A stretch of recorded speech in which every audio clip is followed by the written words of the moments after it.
Hello everyone, welcome back to Amar online classes. हमने last video में evolution chapter start किया था। उसमें हमने पढ़ा था कि हमारे origin of earth, origin of universe कैसे बना था, हमारा इवोल्यूशन कैसे स्टार्ट हुआ था। अब आगे हम पढ़ते थ्योरीज।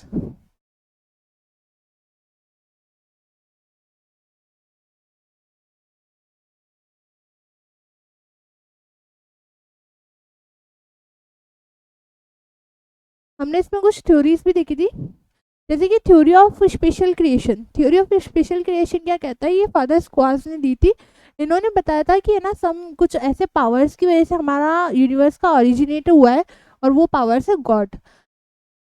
जो लाइफ हमारी, जो गॉड ने हमारी जो लाइफ है वो कुछ 6 डेज में क्रिएट कर दी थी, और जो diversity was created such as and will remain like this earth is 4000 year ago.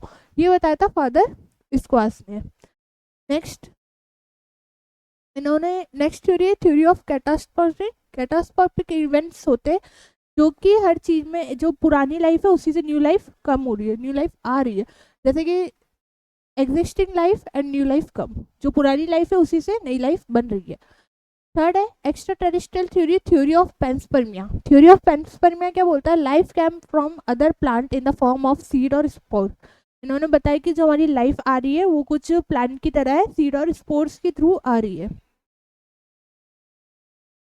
Next fourth theory है theory of spontaneous generation. Spontaneous generation ये बताता है life come from non living thing like mud straw and grains. इन्होंने बताया था कि एक river है, रिवर के पास जो मड्स वगैरह रहती है उसकी वजह से ही हमारे ऑर्गेनिज्म, जो लिविंग ऑर्गेनिज्म है उनका डेवलपमेंट होता है। जैसे इंसेक्ट्स है, एम्फीबियंस है, या फिर रेप्टाइल्स है। इसके बाद, इस थ्योरी के बाद कुछ और साइंटिस्ट ने कुछ और भी बताया था। Other scientist said that rat also come from non living thing. जो रैट, जो चूहे, वो भी नॉन लिविंग थिंग्स की वजह से ही आते हैं। जैसे कि डर्टी और sweaty cloth plus wheat plus 21 days.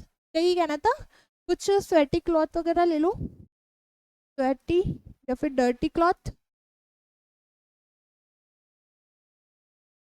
उसको वीट के अंदर रखो और 21 डेज तक वेट करो, में रेड का फॉर्मेशन हो जाएगा। उन्होंने ये बताया था, कुछ अलग अलग साइंटिस्ट ने ये थ्योरी बताई थी।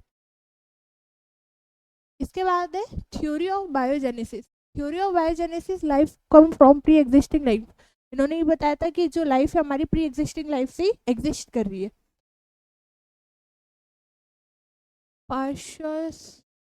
पार्शस experiment to prove biogenesis that rejected theory of abiogenesis. इन्होंने जो बायोजेनेसिस थ्योरी है उसके थ्रू अबायोजेनेसिस थ्योरी को रिजेक्ट किया था। ही टुक प्री स्टेशलाइन फ्लैक्स। इन्होंने कुछ 2 फ्लैक्स लिए थे, एक तो एस स्नैक वाला लिया था और एक नॉर्मल लिया था, जिसमें भी वाटर, जब एयर अंदर जाएगा तब इस यहाँ पे ही इसका ब्लॉकेज हो जाएगा, यहाँ पे एयर ब्लॉक हो जाएगी, और इसमें डायरेक्टली इसमें मिक्स हो रही है वाटर के साथ, और जो हीट किल ईस्ट लिया था उसके साथ। इसमें लिविंग, और इसमें जब ऑब्जर्व किया तो इसमें लिविंग ऑर्गेनिज्म डेवलप्ड थे, और इसमें कुछ भी नहीं था। इसका कंक्लूजन निकाला था, some living forms spores bacteria present in air enter flasks second. ये था फ्लैक्स सेकंड, तो ये है flex first.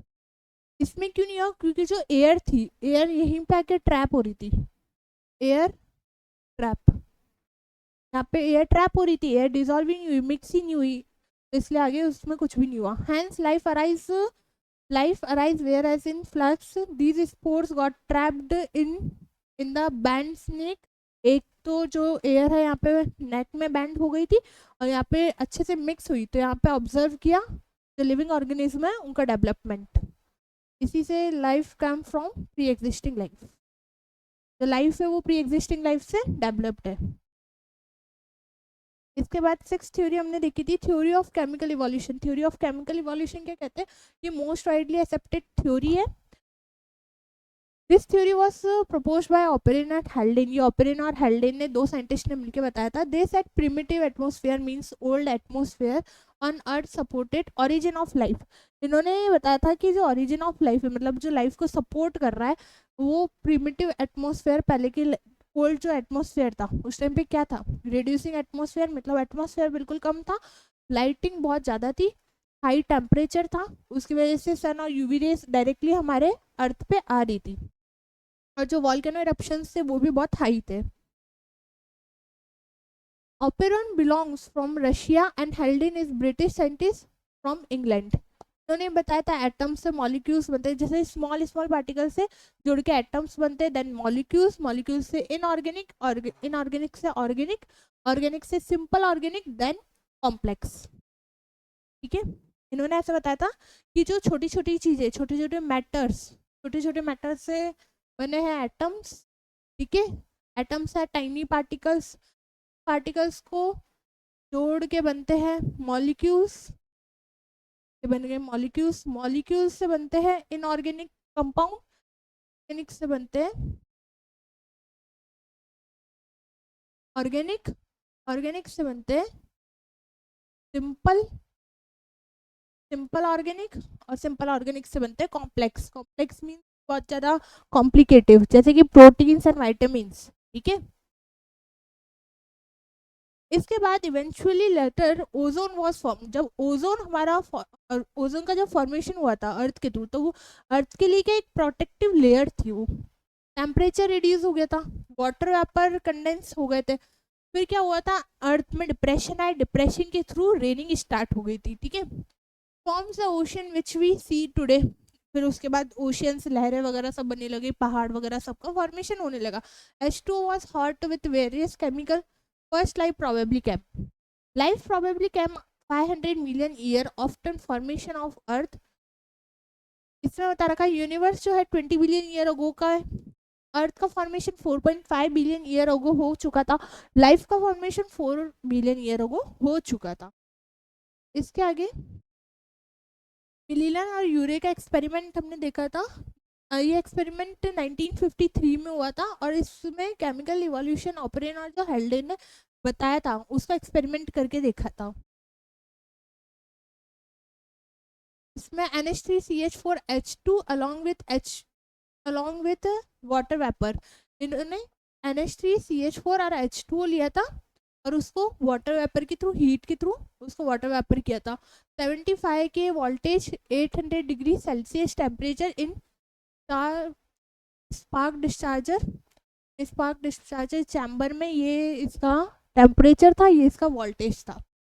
After some days of experiment, उन्होंने कुछ दिनों तक ये एक्सपेरिमेंट करा और ऑब्जर्व किया, they collect the water and observed simple amino acid like glycine, aspartic acid और एलानिन का फॉर्मेशन हुआ, ये डेवलप्ड हुए थे। Tube of spark discharger chamber, hot wind gas, जो स्पार्क डिस्चार्जर था वो बहुत ज़्यादा हॉट वाइंड गैस से बना हुआ था, उसके अंदर बहुत ज़्यादा गर्म हवा थी।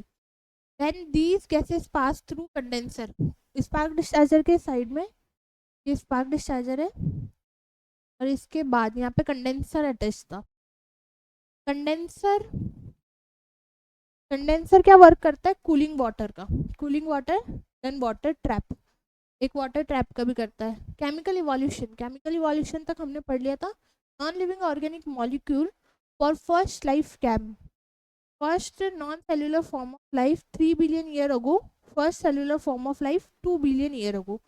इन्होंने बताया था जो फर्स्ट लाइफ है, इस केमिकल इवोल्यूशन के थ्रू पता पड़ा था, जो फर्स्ट लाइफ है हमारी वाटर के थ्रू ही एग्जिस्ट हुई है।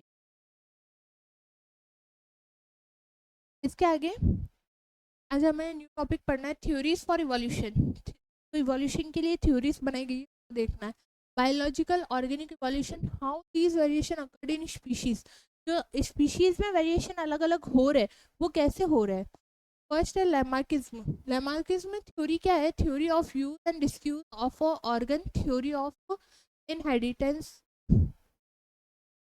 हेरिटेंस टेंस ऑफ एक्वायर्ड, टेंस ऑफ एक्वायर्ड कैरेक्टर। इस थ्योरी में बताया गया है, this theory proposed by French naturalist Lamarck, ये लैमार्क ने दी है। According to this theory all organism have internal vital force. बताया कि सारे ऑर्गेनिज्म, लिविंग ऑर्गेनिज्म है, उनके पास internal vital force. Internal vital force क्या है? That enables them to develop a new organ और मॉडिफाई द एग्जिस्टिंग ऑर्गन। ने बताया कि जो इंटरनल वाइटल फोर्स है वो हेल्प करता है एक ऑर्गन से दूसरा ऑर्गन बनाने के लिए। Change in environment this organism developed new organ and modify the existing. जैसे जैसे एनवायरनमेंट चेंज होता है, इन्होंने चीज बताई थी, जैसे जैसे एनवायरनमेंट का चेंज होगा वैसे वैसे न्यू ऑर्गन मॉडिफाई होते रहेंगे। The more we use an organ the more develops, the less we use an organ it disappear, use और डिस्यूज। उन्होंने बताया कि जो ऑर्गन हम ज़्यादा यूज करते हैं वही सबसे ज़्यादा ग्रो होता है। जैसे कि इन्होंने एक एग्जांपल लिया था, इस वाले पॉइंट को एग्जांपल लिया था, जिराफ। जिराफ की जो नेक है ना उसका एग्जांपल लिया था। बोला कि नीचे तो घास मिल पर पेड़ के ऊपर लेगी तो वो अपनी नेक को ऊपर करेगी, तो बताया कि नेक को ऊपर करने की वजह से इसकी नेक की ग्रोथ ऊपर हो जा रही है। क्या ये कहना था? इन ऐसे ऐसे एग्जांपल्स क्यों लिए थे? क्योंकि इनके पास उस टाइम पे टेक्नोलॉजी वगैरह नहीं थी, और ये टेक्नोलॉजी वगैरह नहीं वजह से इन्होंने जो जो स्टोरीज बनाई, जो जो थ्योरीज बनाई, उसके ऊपर इन्होंने ऐसे एग्जांपल्स दे दे के कुछ ना कुछ सपोज करके अलग अलग थ्योरीज निकाली कि क्या इवोल्यूशन क्या वर्क करता है, क्या कैसे इससे इवोल्यूशन का वर्क हुआ, कैसे हमारी लाइफ एग्जिस्ट हुई, कैसे हमारा यूनिवर्स ओरिजिन हुआ। इसका मेन भी है ये। मेनली टेक्नोलॉजी नहीं थी ना, तो इसलिए इन्होंने इतना दिमाग लगाया, इतनी स्टोरीज बनाई। नेक्स्ट है fourth, the character acquired during the life time is also passed on the next generation. उन्होंने ये बताया कि जो कैरेक्टर है, मीन्स कि आज ह्यूमन में उन्होंने ऐसे बताया था जो भी कैरेक्टर है, जिसका जो ऑर्गन है वो नेक्स्ट जनरेशन में पास होगा। ठीक है, ये फोर्थ पॉइंट है।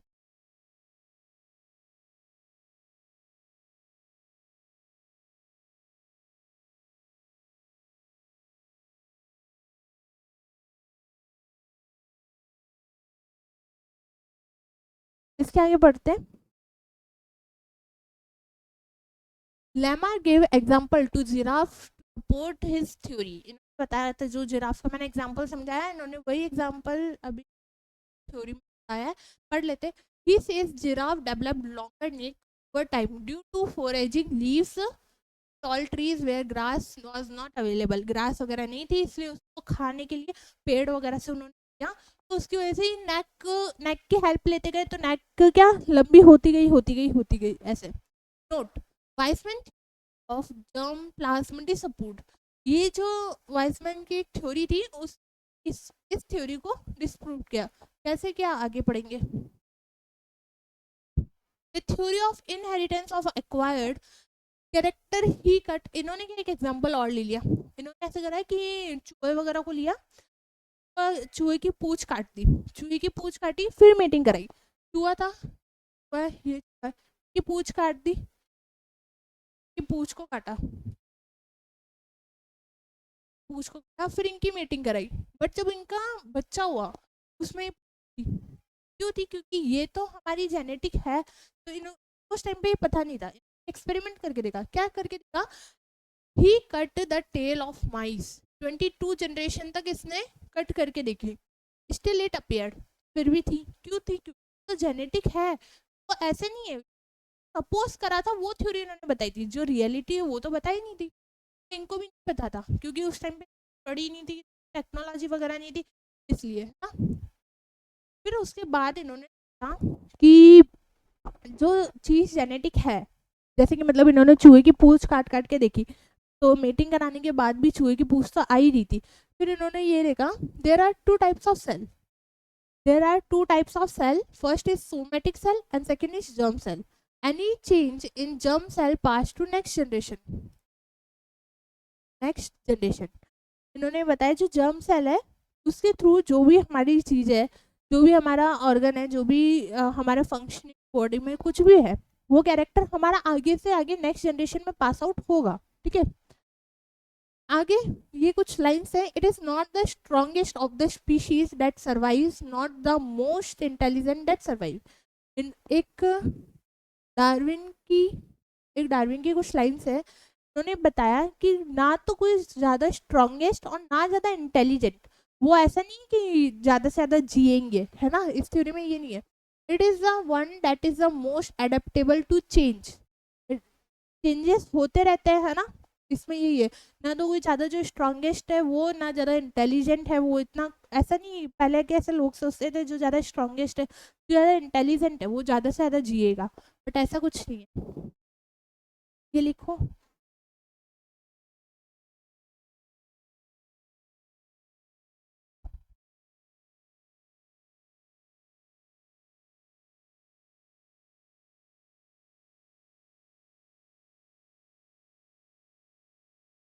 इसके बाद अगला हमारा आता है, डार्विन की थ्योरी आती है। Darwin theory of natural selection, Darwin Darwin ने कुछ अलग अलग थ्योरीज बताई थी। इसमें से एक थ्योरी है theory of natural selection. Theory of natural selection क्या है उसको भी हम रीड आउट करते हैं। Darwin was born in England. Darwin England के साइंटिस्ट थे। वेंट ऑन सी वोगेज, वो वो एक जगह घूमने गए थे। मेरी बात सुनो, पहले डार्विन थे और वो एक जगह घूमने गए थे, वो उनके शिप के साथ गए थे। देखो, Darwin was born in England, went on sea voyage on HMS। ये HMS उनकी शिप का नेम है। क्या नेम है? Her majesty Beagle ship, her majesty Beagle ship, to Galapagos island located in Pacific Ocean. वो पैसिफिक ओशन में ऐसे मतलब रिसर्च करने गए थे, घूमने नहीं गए थे, रिसर्च करने गए थे। उन्होंने देखा कुछ, उन्होंने थ्योरीज देखी, उन्होंने कुछ रिसर्च किया, उन्होंने बहुत सारी चीज़ें सीखी करी। उसी टाइम पे जब डार्विन गए, उसी टाइम पे एक और साइंटिस्ट गए। At the same time Alfred Russell Wallace, Alfred Russell Wallace ये भी गए। ट्रेवल्ड टू मेले मेले archipelago located in Indian ocean. ये भी इंडियन, वो पैसिफिक ओशन में उन्होंने कुछ देखा, इन्होंने इंडियन ओशन कुछ थ्योरीज देखी, इन दोनों ने स्टडीज करी। फिर इन दोनों की स्टडीज जो थी, ये नेक्स्ट पॉइंट है, both came up is similar conclusion for evolution of species. दोनों ने अलग अलग स्टडीज करी थी, एक ने पैसिफिक ओशन में करी थी, एक ने इंडियन ओशन में करी थी। बट जब ये लोग आए का कंक्लूजन देखा तो इनकी जो दोनों की थ्योरी थी वो बिल्कुल सेम थी। फिर इसके बाद डार्विन ने अपनी एक बुक पब्लिश कर दी। डार्विन ने अपनी एक बुक पब्लिश करी, origin of species mentioning theory of natural selection. इस नेम से डार्विन ने अपनी बुक थ्योरी कर दी, बुक पब्लिश करी थी। Darwin published a book origin of species mentioning theory of natural selection. ठीक है।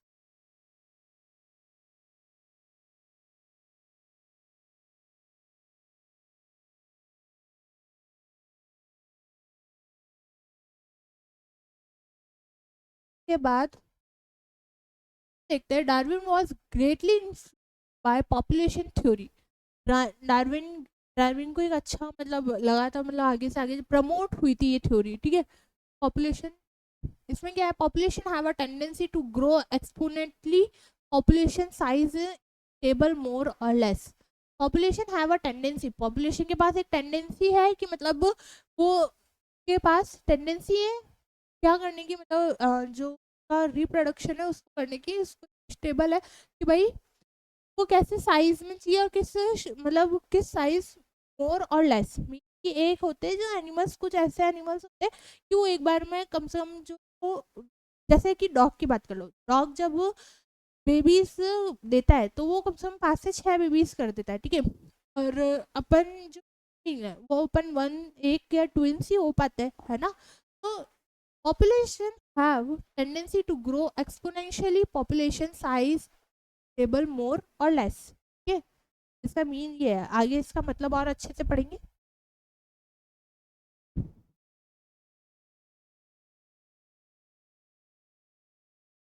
इसका आगे देखते हैं।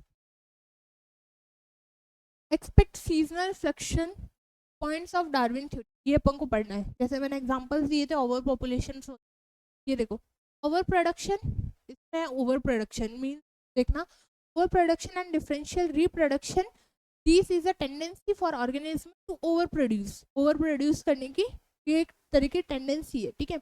एग्जाम्पल डॉग्स, डॉग्स एक बार में 5 to 6 पपीज दे देते हैं and different organism reproduce at a different rate. Second है पॉपुलेशन इज स्टेबल, पॉपुलेशन अपन स्टेबल भी रख सकते हैं। Resources are limited, resources limited रहते हैं इसमें, ठीक है।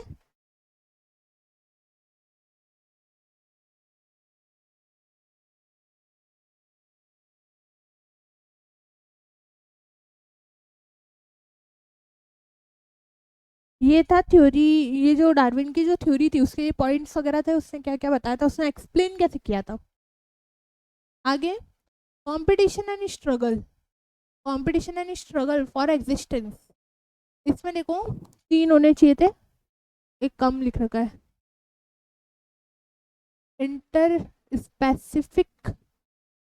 Specific competition between the members of, ये होगा डिफरेंट स्पीशीज, डिफरेंट स्पीशीज, ये होगा सेम स्पीशीज। इसमें देखना कंपटीशन एंड स्ट्रगल की बात कर रहे हैं तो मीन्स कि इसमें बताया गया है कि कैसे कैसे कॉम्पिटिशन होते हैं। 3 टाइप के कॉम्पिटिशन है, intra specific competition, environmental struggle और inter specific competition. Intra specific में क्या है कि जो कॉम्पिटिशन है मीन्स कि है ना, जो चीज़ है वो सेम स्पीशीज में ही होगी, ठीक है, रिप्रोडक्शन वगैरह सेम स्पीशीज में ही होगा। एनवायरमेंटल स्ट्रगल है, कोल्ड रेन हॉट टेम्परेचर, इसमें मतलब अलग अलग स्पीशीज की बात हो गई, रिप्रोडक्शन की बात नहीं हो रही इसमें, अलग अलग। जैसे इंट्रा स्पेसिफिक में सेम स्पीशीज की बात हो रही है, जैसे डॉग डॉग, ठीक है। एनवायरमेंटल स्पीशीज में कैसी हो रही है, जैसे कोल्ड में तो रहते हैं, कोल्ड में तो रहते हैं पोलर बियर, और हॉट डेजर्ट की बात कर लो उसमें रहते हैं कैमल। ये हो गई अलग अलग स्पीशीज, ठीक है। इनके बीच में एनवायरमेंटल का झगड़ा चल रहा है ना। इंटर स्पेसिफिक कंपटीशन क्या होता है, डिफरेंट स्पीशीज में, ठीक है, डिफरेंट स्पीशीज में।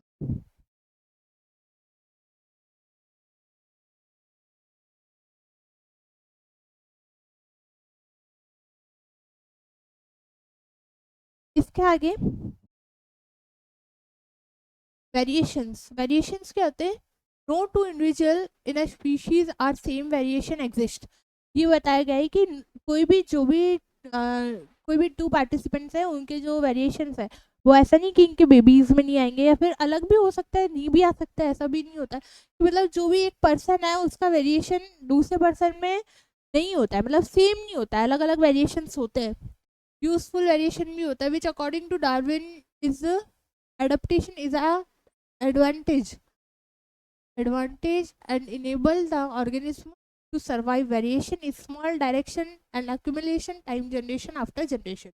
मीन कि भाई एक जनरेशन के बाद जैसे कि किसी में कुछ वेरिएशंस है, कुछ जेनेटिक वेरिएशन है तो वो उसके बच्चे में आएंगे, है ना। तो मतलब जो 1 जनरेशन होगी वो उसमें पास्ट हो जाएगी सेकंड जनरेशन में, सेकंड जनरेशन, ठीक है। ऐसा नहीं अगर मतलब कुछ अलग से कुछ मतलब बर्थ के बाद अगर कुछ वेरिएशन आए भले वो एक बार के लिए नहीं हो सकती है, ठीक है। Example polar bear in a cold region, camel in desert. आप पोलर बियर को देखो, आप इसमें डेजर्ट में नहीं रख सकते, कैमल को आप कोल्ड रीजन में नहीं रख सकते, ठीक है। ये इसका एग्जाम्पल है। वेरिएशंस का मीनिंग क्या होता है कि कुछ चेंजेस आना, कुछ बॉडी में चेंजेस आना, जैसे अलग अलग डिसऑर्डर्स वगैरह होते हैं उनको हम बोलते हैं वेरिएशंस, ठीक है।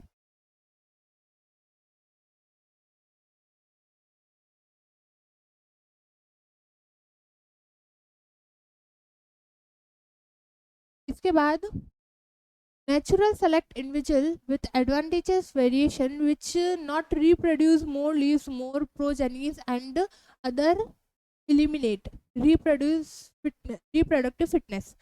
एक है रिप्रोडक्टिव फिटनेस जो कि है ना हमारे डार्विन ने बताया, उन्होंने क्या बताया कि है ना इसके एडवांटेजेस भी हो सकते हैं और कुछ बहुत ज़्यादा डिसएडवांटेज भी हो सकता है। बताया survival of fittest, survival of fittest किसने दिया था, हर्बर्ट स्पेंसर ने।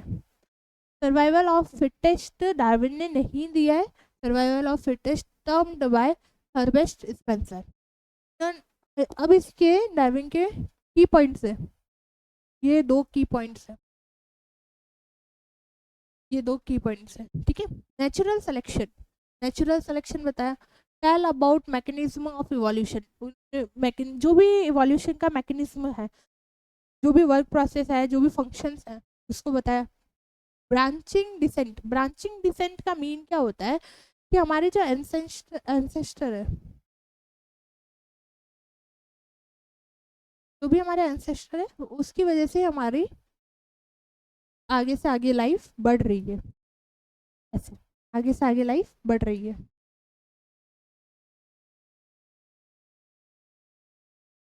ठीक है। तो क्या है पैटर्न ऑफ इवोल्यूशन, इसमें इवोल्यूशन का पैटर्न बताया। It shows how all species are related to common ancestry, mean जो हमारे एंसेस्टर है उनसे हमारी लाइफ का आगे प्रोसेस हो रहा है, ठीक है। ये दोनों इसके की पॉइंट्स है डार्विन की थ्योरी के।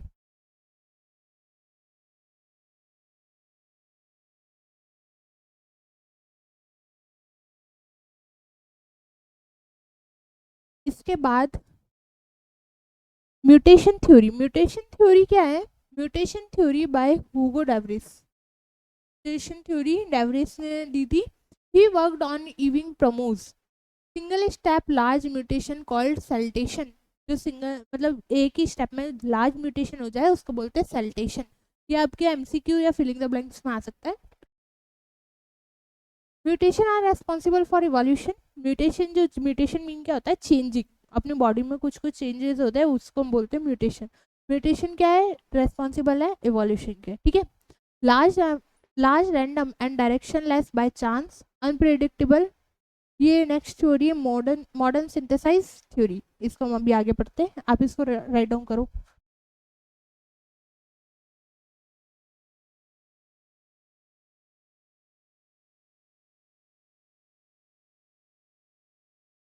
इसके आगे, इसके आगे है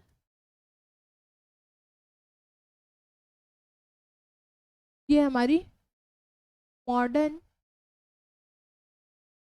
सिंथेटिक थ्योरी।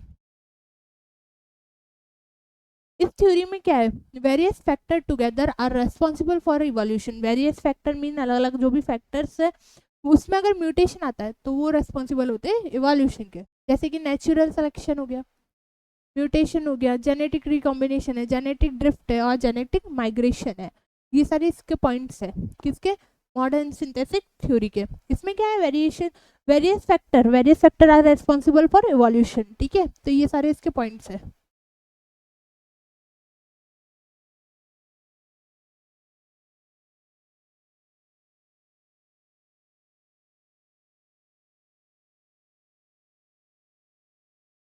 इसके आगे हम देखते हैं एग्जाम्पल ऑफ नेचुरल सिलेक्शन, अलग अलग टाइप के नेचुरल सिलेक्शन के एग्जाम्पल दे रखे।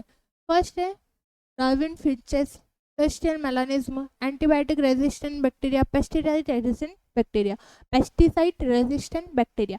अब इन ये जो चार एग्जाम्पल्स हैं उसको आपको पढ़ना है आगे, ठीक है। ये कौन कर से मतलब कैसे वर्क करते हैं, है ना।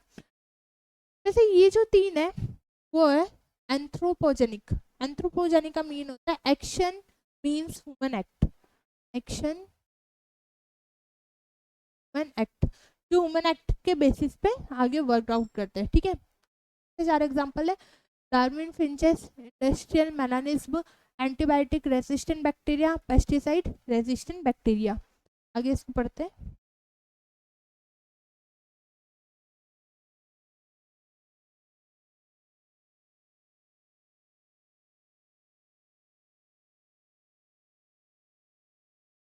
इसका फर्स्ट एग्जांपल है industrial melanism, industrial melanism, industrial melanism two parts में डिवाइड है, जैसे बिफोर और आफ्टर। बिफोर में देखते हैं बिफोर इंडलाइजेशन, 1850s की बात है, before industrialisation in England were white winged moth, white winged का नाम था बिस्टन ब्यूटेलिया, बेटुलेविया, ये बिस्टन बेटुलेविया, पर increase in then dark winged moth, एक वाइट विंग्ड मोथ की बात हो रही है, वाइट मोथ, और एक डार्क मोथ की बात हो रही है। इसका नाम है वेस्टर्न कार्बोनेरिया, कार्बोनिया, ठीक है, कार्बोनेरिया। उस टाइम पे क्या इतनी पॉपुलेशन वगैरह नहीं थी, सॉरी पॉपुलेशन सॉरी, उस टाइम पे इतना पॉल्यूशन वगैरह नहीं था, जैसे कि मतलब गाड़ी वगैरह इतना नहीं थी, फैक्ट्रीज वगैरह इतनी नहीं थी, तो इस वजह से क्या, no pollution, no industries, lichens covered bank of trees, lichens covered bank of trees. इसका एग्जांपल देख के पढ़ाऊंगी। White winged moth could easily camouflage in light background due to lichens, whereas dark winged, due to its contrasting color, were easily predicted by birds. इसको एक बार लिखो।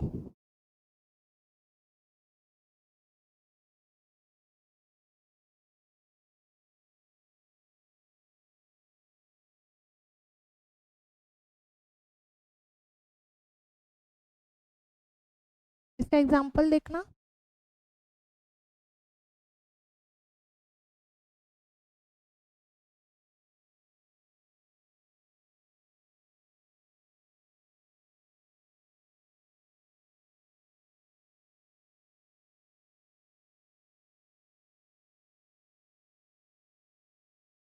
ये एक tree है,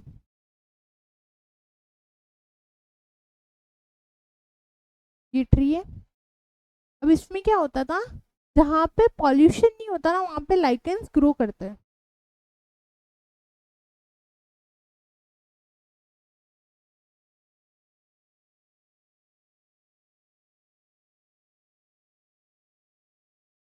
जहाँ पॉल्यूशन नहीं होता है वहाँ लाइकेंस ग्रो करते हैं,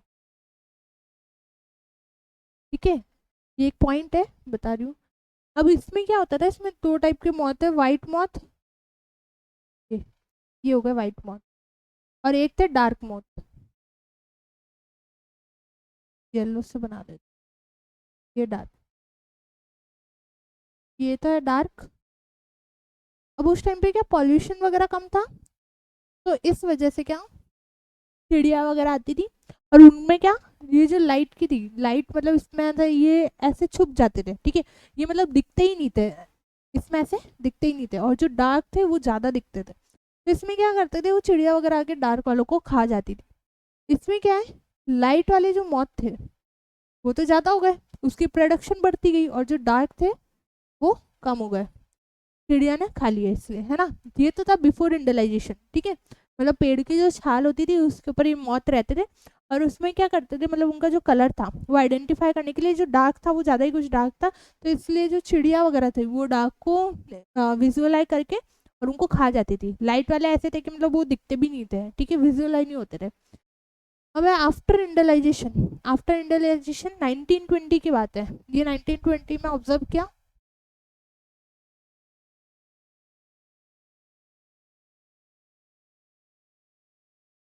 लाइकेंस डिसअपियर्ड, 1920 की बात है। उस टाइम पे तो बहुत पॉल्यूशन होना स्टार्ट हो गया था, मतलब ठीक है होना स्टार्ट हो गया था। बार्क टर्न डार्कन पॉल्यूशन, जो बार्क्स थी वो है ना पॉल्यूशन के थ्रू डार्क हो गई थी, ठीक है। अब वो इसमें क्या है, इसका एग्जांपल समझो। ये वही ट्री है, ये जो पहले बाग थे ना वो क्या लाइट होते थे, तो इसलिए बिफोर वाले में यही है कि बिफोर में इसलिए ऐसा है क्योंकि ये लाइट थे, पार्क लाइट होने की वजह से मौत थे उसमें छुप जाते थे, दिखते नहीं थे, विजुअलाइज नहीं हो पाते थे। अब इसमें जब पॉल्यूशन वगैरह ज़्यादा हुआ तो ये डार्क हो गए, पार्क डार्क हो गई।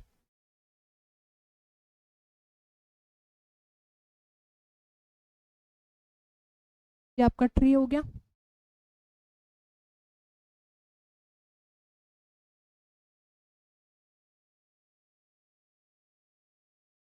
ये ट्री है, ट्री में ये लाइट मौत है,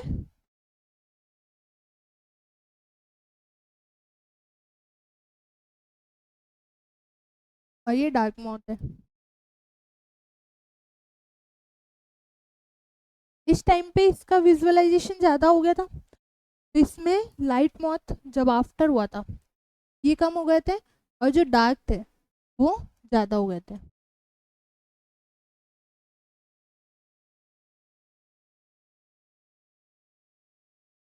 इसके आगे, white wing easily predicted in dark background whereas a dark wing, यही था कि भाई इसमें ना वाइट विंग ज़्यादा विजुअलाइजेशन था उनका।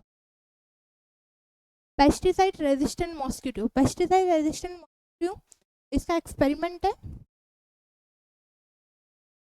इसने मॉस्किटो पर एक्सपेरिमेंट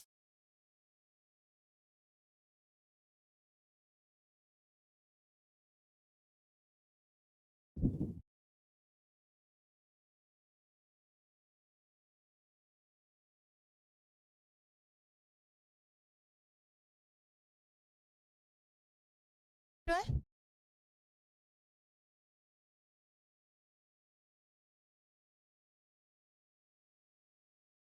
इसके अंदर कुछ ऐसे मॉस्किटो वेरिएशन वाले डाले जिसमें जो ये वेरिएशन हो रखे थे उनको फर्क नहीं पड़ेगा।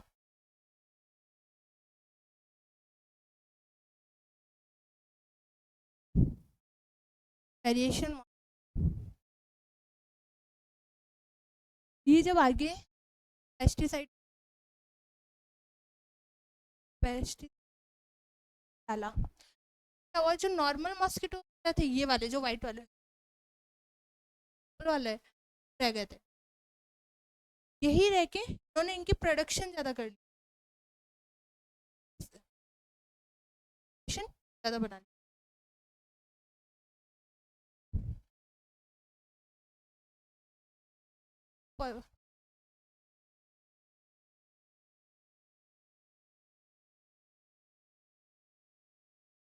ये था प्रेसिस्टेंट रेसिस्ट,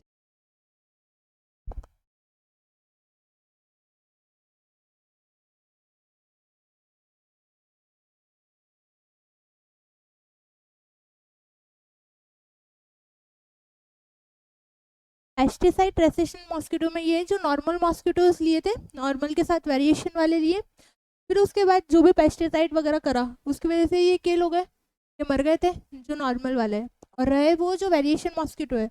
वेरिएशन मॉस्किटोज में इन्होंने आगे अपनी पॉपुलेशन इंक्रीज कर ली थी पेस्टिसाइड रेसिस्टेंट।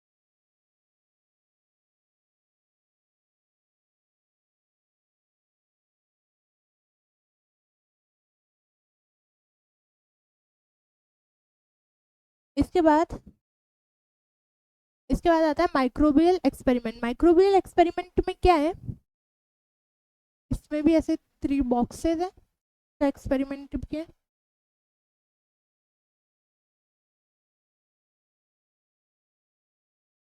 इसमें नॉर्मल बैक्टीरिया है,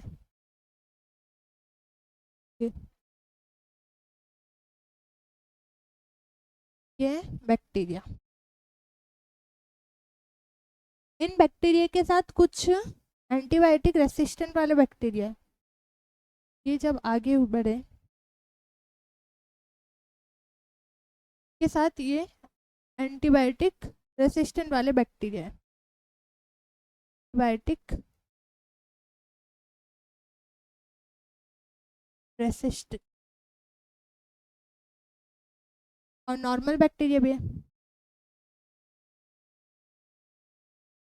मीन ये वाले जो बैक्टीरिया है वो वेरिएशंस वाले है, ये वेरिएशन वाले है। इनको डाला एंटीबायोटिक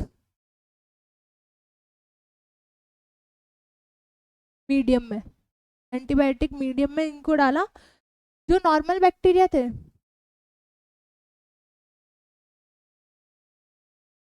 वो मर गए थे, और जो एंटीबायोटिक रेसिस्टेंट वाले थे उन्होंने अपनी प्रोडक्शन ज़्यादा कर ली थी, अपनी प्रोडक्शन ज़्यादा कर ली।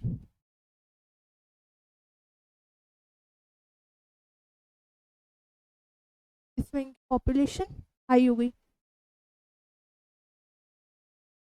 उसमें मॉस्किटो की हो रही थी, इसमें बैक्टीरिया की हो रही है।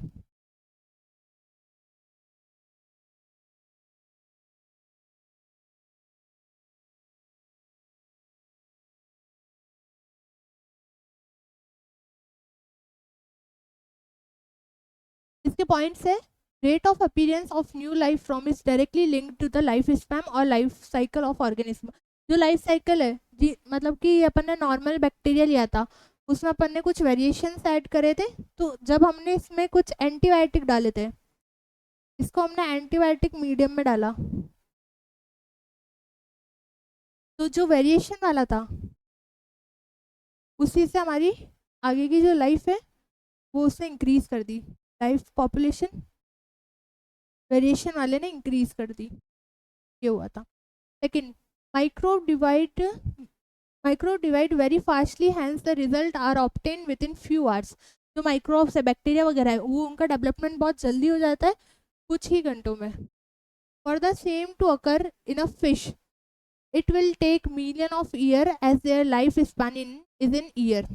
जो फिश है वो उसके जो एग्स वगैरह है वो उसमें टाइम बहुत लगता है, उनका जो टाइम है, टाइम मैनेजमेंट उनका बहुत ज़्यादा है, ठीक है।